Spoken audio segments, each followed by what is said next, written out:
जालन्यात आमरण उपोषणाला पाठिंबा देण्यासाठी लक्ष्मण हाकेंना ऊसतोडणी कामगार भेटायला आले आणि त्यांना पाहून एकेकाळी ऊसतोडणीचं काम केलेले हाके कॅमेऱ्यासमोर रडले।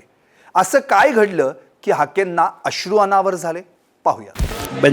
बंजारा समाज आहे, वंजारी आहे किंवा एक ऊसतोड कामगारांची मुकादमांची सगळे शिष्टमंडळ आलं होतं। कारण मी स्वतः ऊस तोडला आहे, म्हणजे माझे वडील, मी लेक्चरर झालो होतो फर्ग्युसनला, तरी माझे वडील ऊसतोडीला गेले होते आणि ते ज्यावेळी त्या ऊस मालकाबरोबर बोलायचे, तुमचा मुलगा काय करतो, ते म्हणले आमचा मुलगा प्रोफेसर आहे। तर त्या शेतीच्या मालकाला विश्वास बसला नाही की मुलगा प्रोफेसर आणि आईवडील ऊस कसे काय तोडतात। त्यावेळी त्या मालकाने मला कॉल केला होता की असं असं ही फॅक्ट आहे। आणि ती माणसं इथं आल्यानंतर त्यांचे चेहरे बघितल्यानंतर थोडीशी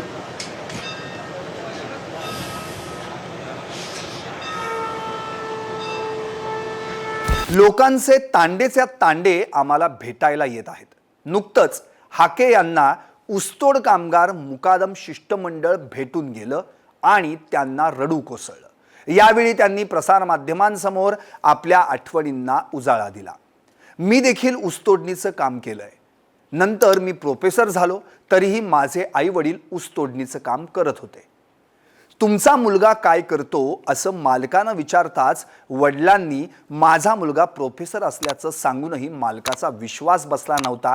शेवटी खात्री करून घेण्यासाठी त्यानं मला फोन केला होता। आज हे सारे ऊसतोड कामगार मला भेटायला आल्याचं पाहून आणि ओबीसी बांधवांकडून मिळत असलेला पाठिंबा पाहून मला गहिवरून आल्याचं हाकेंनी सांगितलं आणि त्यांना रडू कोसळलं। ओबीसी आरक्षणाला धक्का लागू नये म्हणून ओबीसी नेते लक्ष्मण हाके आणि नवनाथ वाघमारे जालन्यातील वडीगोद्री येथे उपोषणाला बसले आहेत। त्यांची प्रकृती खालावली असून त्यांच्या आमरण उपोषणाचा आजचा 8वा दिवस आहे। ओबीसी समाजाचा पाठिंबा पाहून हाकेंना अश्रू अनावर झाले। ओबीसीला चेहरा आहे का असा सवाल करतानाच ओबीसीची पॉलिटिकल पॉवर संपली आहे अशी खंत त्यांनी व्यक्त केली आहे।